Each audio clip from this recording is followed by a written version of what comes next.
tenho que escrever um projeto de pesquisa. E agora? Muitas pessoas travam nessa hora, principalmente aquelas que são obrigadas a escrever um projeto de pesquisa, como acontece às vezes no trabalho de conclusão de curso. Eu adoro essa charge para exemplificar o que acontece nessa hora. Ela chama a neurobiologia da escrita. Como deveria acontecer? O córtex pré-frontal deveria executar o comando, os lobos temporais processariam a linguagem, o córtex motor controlaria as mãos, o nosso tronco encefálico transmitiria o comando e o neurônio motor ativaria os nossos músculos para que os nossos flexores dos dedos conseguissem digitar e sucesso. Só que não é bem assim que acontece, né? Geralmente, como acontece? O sistema límbico é ativado, gerando muita insegurança, a amígdala vai produzir medo, o sistema simpático vai gerar um pânico, o córtex pré-frontal vai gerar uma confusão, o córtex cingulado anterior vai deixar você sem motivação e o giro frontal inferior vai gerar toda essa hesitação e você vai travar e não vai saber como começar. Como é que a gente faz, então, para enfrentar esse momento? Quando a gente vai escrever um projeto de pesquisa, às vezes a gente tem muitas ideias na cabeça, inclusive ideias de como deve ser ou como deveria ser escrever um projeto de pesquisa.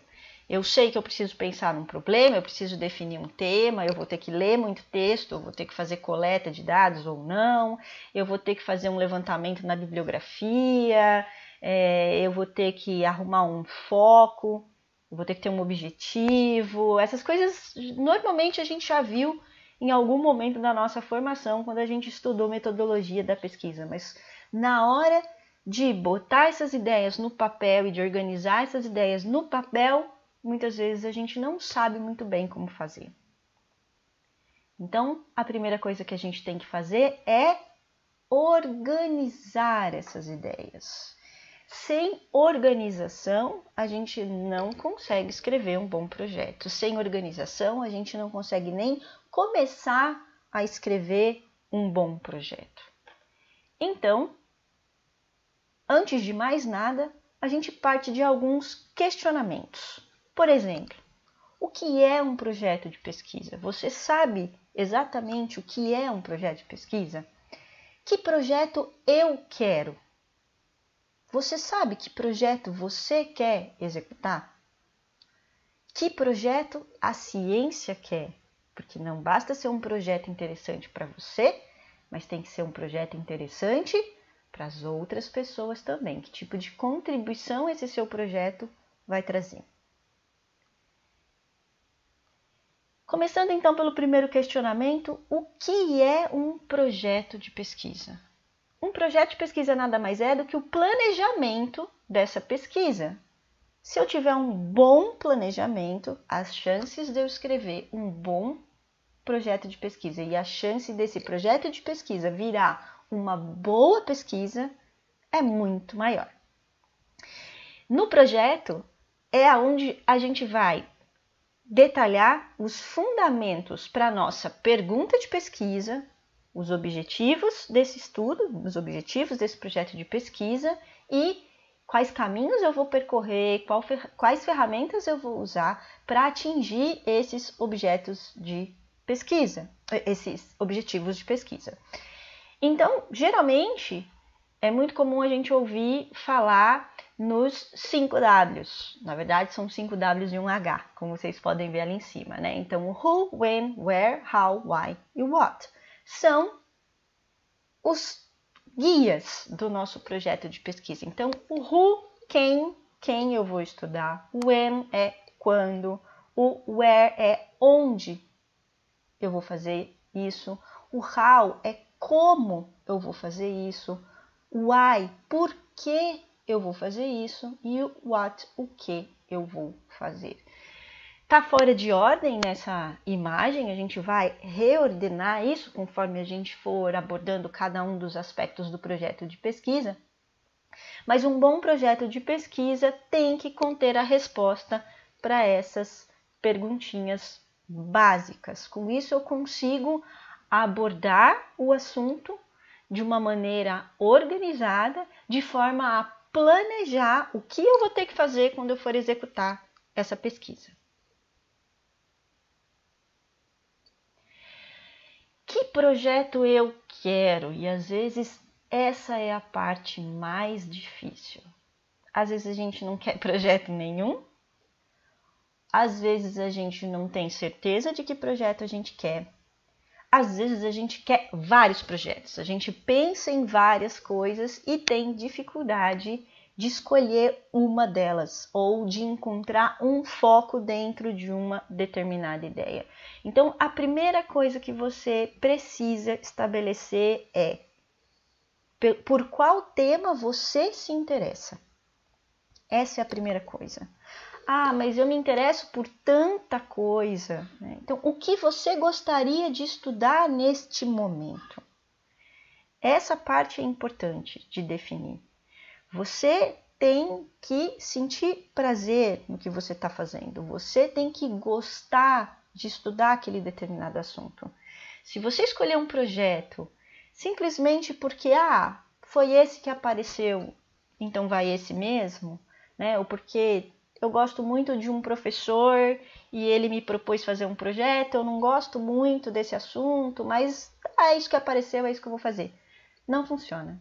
Você não vai ter motivação para escrever esse projeto, você não vai ter motivação depois para executar essa pesquisa, e isso pode ou desencadear num projeto e numa pesquisa mal feitas, ou você pode acabar desistindo no meio do processo, né? Vai gerar tanto atrito, vai gerar tanta insatisfação, que você vai chegar no final do processo frustrado e não vai conseguir aproveitar tudo o que a execução de um projeto de pesquisa tem para te oferecer, né? Que vai além da descoberta de algo novo, né? Vai além dos resultados da pesquisa. Você aprende em cada parte do processo da escrita do projeto de pesquisa. Você aprende em cada parte do processo de execução da pesquisa. Você vai aprender a ler, você vai aprender a ler textos científicos, você vai aprender a ser crítico, você vai aprender a formular perguntas, você vai aprender a buscar caminhos para responder essas perguntas. Então, o aprendizado de se executar um projeto de pesquisa e, consequentemente, de realizar uma pesquisa, vai muito além da pesquisa em si ou do resultado que essa pesquisa vai fornecer. Então, é importantíssimo que você se identifique com o tema que você vai estudar. Primeira coisa a pensar, então, o que eu gosto de estudar? Primeiro, vamos pensar numa coisa macro. Que área eu gosto de estudar? E depois a gente vai afunilando isso. Eu vou falar um pouquinho mais sobre isso no próximo vídeo, que a gente vai conversar sobre elaboração do tema, escolha do tema de pesquisa e elaboração do problema de pesquisa. Tá? Segunda parte que você tem que pensar para responder essa pergunta, que projeto eu quero, é qual é a sua capacidade para prestar contribuições nessa área, nesse tema específico. E quando eu digo aqui capacidade, eu não estou me referindo à capacidade intelectual somente. Claro que você vai ter que estudar, e você tem capacidade de estudar, mas muitas vezes a gente tem que pensar qual é a nossa disponibilidade para executar este projeto neste momento. Não adianta eu pensar em algo muito grandioso se eu não tenho disponibilidade de tempo neste momento para executar. Vai ser frustrante, porque você não vai conseguir chegar ao fim da pesquisa. E não adianta eu escrever um super projeto se eu sei que depois eu não vou ter disponibilidade para executar esse projeto? Seja porque eu precisava de mais tempo para dominar os conhecimentos e as técnicas necessárias para executar essa pesquisa, seja porque eu precisava de tempo para fazer coleta de dados e eu não tinha nesse momento. Então, você precisa ponderar essas duas coisas quando você for pensar que projeto eu quero fazer. Definido qual projeto você quer fazer, você precisa pensar que projeto a ciência quer. E o que a ciência tem a ver com isso? Tem tudo a ver com isso. Quando você escreve um projeto de pesquisa e quando você executa uma pesquisa, por mais que ela tenha que ser prazerosa para você, ela tem que ser relevante, ela tem que trazer algum tipo de contribuição. Então, o cientista busca, pelos meios científicos, construir conhecimento novo. Não só novo no sentido de novidade, mas novo também no sentido de relevante. Ele precisa ser relevante. Esse conhecimento tem que ser relevante, tem que ser importante. Só assim ele vai trazer alguma contribuição. E por último, a ciência quer pesquisas, projetos adequados cientificamente. Então não adianta o meu projeto ser novo, trazer uma novidade, ter um problema relevante, mas na hora de escrever o projeto, eu escrevo com uma metodologia inadequada, por exemplo. Então vocês já estão começando a perceber que para escrever um projeto, a gente precisa dominar uma série de conhecimentos. A gente vai juntar conhecimentos adquiridos em diferentes áreas, em diferentes disciplinas, para a gente conseguir botar no papel as nossas ideias e planejar, organizar a nossa pesquisa. Cuidado com a relevância científica. Não adianta dizer nunca foi feito, então é relevante. Nunca foi feito significa que é novidade. Agora, não significa que é relevante, que tenha relevância científica. Também não adianta dizer que a relevância é, mas eu sempre quis saber isso. Tá, mas que tipo de contribuição essa pesquisa vai trazer? Então, aqui eu coloquei uma tirinha para a gente exemplificar essa questão da relevância científica. Então, o diálogo acontece da seguinte forma. Não creio que você passou todos esses dias grudado em frente à TV assistindo Big Brother. Eu não consigo evitar. São tantas coisas interessantes acontecendo ao mesmo tempo. A casa é como um laboratório, onde os participantes são as cobaias e nós somos os cientistas estudando o seu comportamento. Por exemplo, você sabia que a Paula beijou o Cristiano na festa sertaneja? Aqui a gente tem um problema sério de relevância. Até pode ser, né? O Big Brother até poderia se constituir em um laboratório onde os espectadores são cientistas estudando o seu comportamento, mas não simplesmente saber quem beijou quem na festa, né? Qual a relevância isso tem. Então, quando pensar num projeto de pesquisa, cuidado. Pense também se ele é relevante e lembre-se que dizer simplesmente que nunca foi feito, ninguém nunca fez, é novidade, não é relevância. Quais são os principais aspectos de um projeto de pesquisa?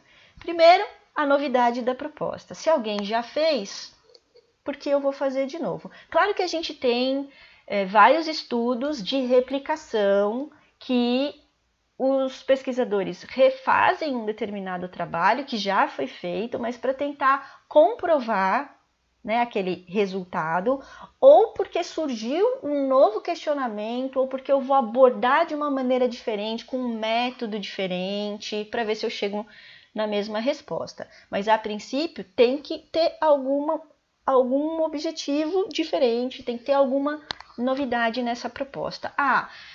Mas eu estou fazendo um trabalho de conclusão de curso. Ele precisa ser inédito? Não existe obrigatoriedade de um trabalho de conclusão de curso ser algo inédito. Só que eu te pergunto, você vai perder 1 ano da sua vida fazendo algo que alguém já fez? Para quê? E a gente já vai ver que relevância não tem nada a ver, novidade e relevância não tem nada a ver com dificuldade. Então, segundo passo, segundo aspecto, relevância da proposta. Precisa ter relevância científica, não só relevante para você, é muito importante para mim saber disso, porque eu trabalho com isso e eu quero essa resposta, né? Mas tem que ser relevante para a sociedade em geral. Qualidade e adequação metodológica, né? Já falei sobre isso, não adianta eu ter uma super proposta nova e relevante, mas eu não saber como abordar essa proposta. E esse erro é muito comum nos projetos de pesquisa, não só de alunos de graduação. Eu já peguei muitos projetos de mestrado, por exemplo, que o principal déficit está na qualidade e adequação metodológica. E um quarto aspecto importante, a qualidade do texto. A gente precisa escrever com qualidade, não só em relação a não ter erro de digitação, escrever com um português correto, com a gramática correta, mas também lançar mão de aspectos da escrita acadêmica, da escrita científica, que tem determinadas particularidades. Eu vou abordar algumas coisinhas durante os vídeos, mas não vou me aprofundar nesse assunto. Quem precisar de mais orientação, vai deixando nos comentários que eu vou orientando em relação a isso. Ou procurem na internet canais que oferecem cursos ou vídeos específicos sobre essa questão da escrita acadêmica. Eu deixo como sugestão o canal do professor Gilson Volpato. Vamos falar sobre uma coisa importantíssima agora. Dificuldade não tem relação com qualidade. E esse é um erro muito comum que as pessoas cometem quando vão pensar num projeto de pesquisa, né? Então, se eu vou fazer um trabalho de TCC, é o meu primeiro projeto de pesquisa, então eu preciso de um projeto fácil. Mas então eu não preciso me preocupar tanto com a qualidade dele, né, com a relevância científica, com a contribuição que ele vai trazer, porque ele é fácil. Se ele é fácil, então a qualidade dele é pior. Isso não é bem verdade. E o inverso também não. Eu quero um trabalho de qualidade, então eu vou pensar em algo bem difícil, bem complicado, uma metodologia bem complicada, que eu vou conseguir, então, fazer uma pesquisa de qualidade. Isso não é verdade. Esse exemplo que eu trago para vocês agora, eu retirei do livro do professor Gilson Volpato, e ele mostra exatamente isso, que um trabalho difícil é diferente de um trabalho bom e um trabalho fácil é diferente de um trabalho ruim. Então ele traz este exemplo desse trabalho que tinha como objetivo verificar quanto a ideia das relações interpessoais quente e fria está relacionada às sensações físicas de quente e frio. Então o que é essa relação interpessoal quente e fria? A gente usa esses termos, né, para as relações interpessoais. Então, se o nosso namorado não olha muito na nossa cara, não conversa muito, a gente, por exemplo, fala, nossa, por que você está frio comigo? Né? Associando, de certa forma, com a sensação física de frio, será? Será que existe alguma relação entre isso? Então, nesse experimento, os sujeitos eram convidados a avaliar uma almofada quente ou fria. Eles não sabiam que era esse o objetivo, né? Eles eram convidados a abraçar uma almofada com a historinha de que eles iam lançar uma almofada no mercado e então eles estavam convidando pessoas para avaliarem essa almofada e ele recebia essa almofada na mão. Alguns sujeitos recebiam a almofada quente, alguns sujeitos recebiam a almofada fria, isso era aleatório, e eles tinham que abraçar a almofada e preencher lá um questionário falso falando o que eles acharam da almofada. E depois dessa experiência de abraçar a almofada, eles, como recompensa, poderiam escolher um brinde para si ou um brinde para presentear um amigo. E os resultados mostraram que a maioria dos sujeitos que abraçaram uma almofada quente escolheu o brinde para o amigo, né? Isso corrobora a existência de relações neurais entre as vias de sensação física da temperatura e as vias do relacionamento. Foi a primeira demonstração prática de uma teoria elaborada 50 anos antes, né? Então, foi um trabalho simples, chamar pessoas para abraçar uma almofadinha ou quente ou fria e pedir para eles escolherem uma recompensa para si ou para o amigo. Não tem nada de complicado nessa coleta de dados, mas tem uma teoria por trás, tem uma pergunta relevante por trás. Sem essas coisas, o trabalho não é bom. Então, não é a dificuldade da coleta de dados ou da maneira como eu vou abordar aquele problema é que vai fazer o meu trabalho ser bom ou ruim, mas sim eu ter uma boa pergunta de pesquisa e eu ter este embasamento teórico que me permita, primeiro, estabelecer a relevância dessa pergunta, segundo, interpretar os resultados que essa pesquisa vai me devolver. Agora, como eu faço para ter boas ideias? Se para escrever um projeto bom, se para fazer uma pesquisa boa, eu preciso ter boas ideias, de onde vêm essas boas ideias? Não adianta levantar as mãos para o céu, que não vai cair nada de lá. As boas ideias vêm de estudo. As boas ideias vêm de leitura. Leitura, leitura, leitura. Então, antes de pensar num tema, num problema, de começar a escrever um projeto de pesquisa, a gente precisa ler e ler muito, mas não ler qualquer coisa.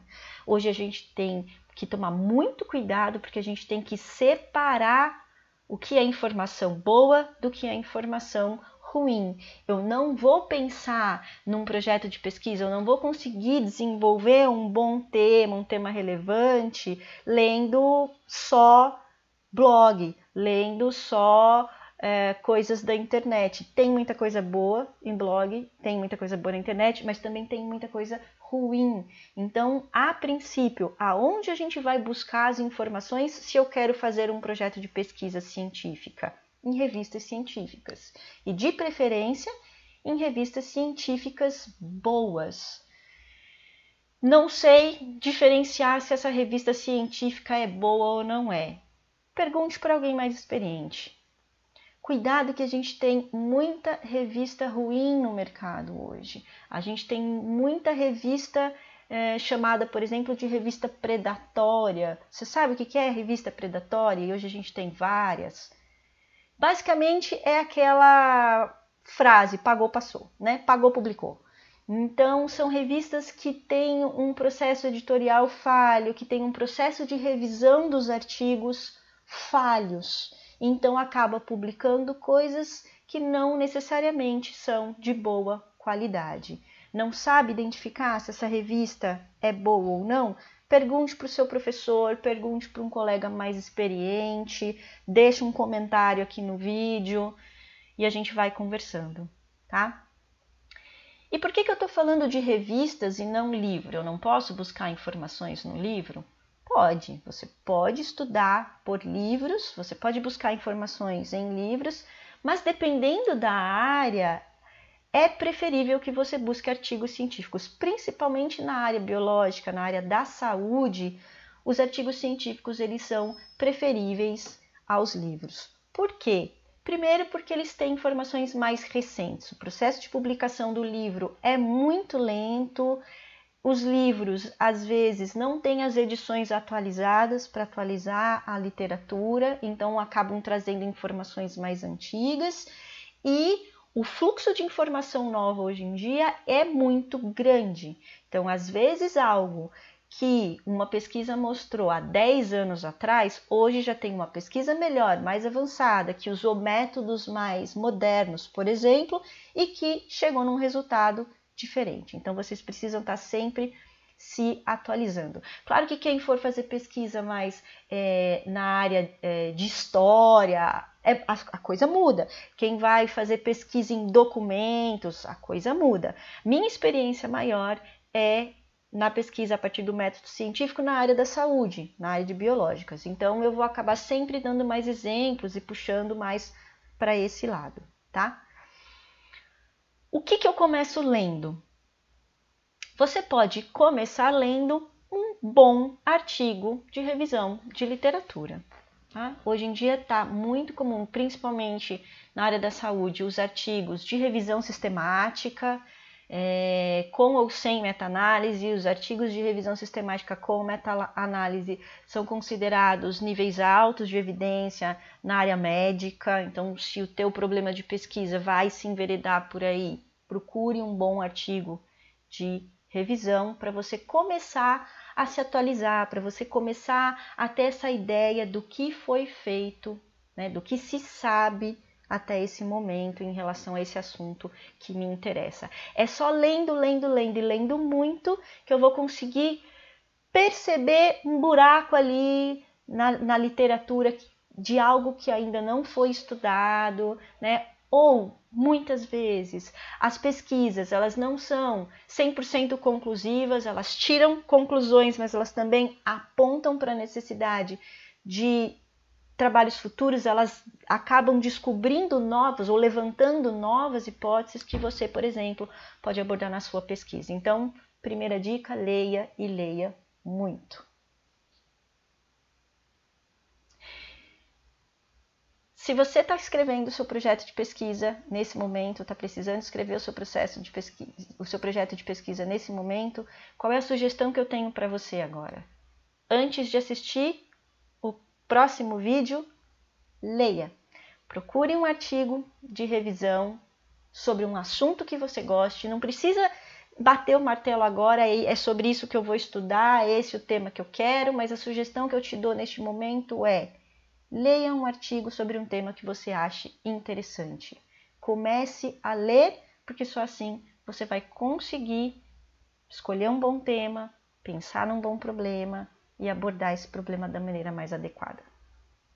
No próximo vídeo, a gente vai conversar sobre tema e problema.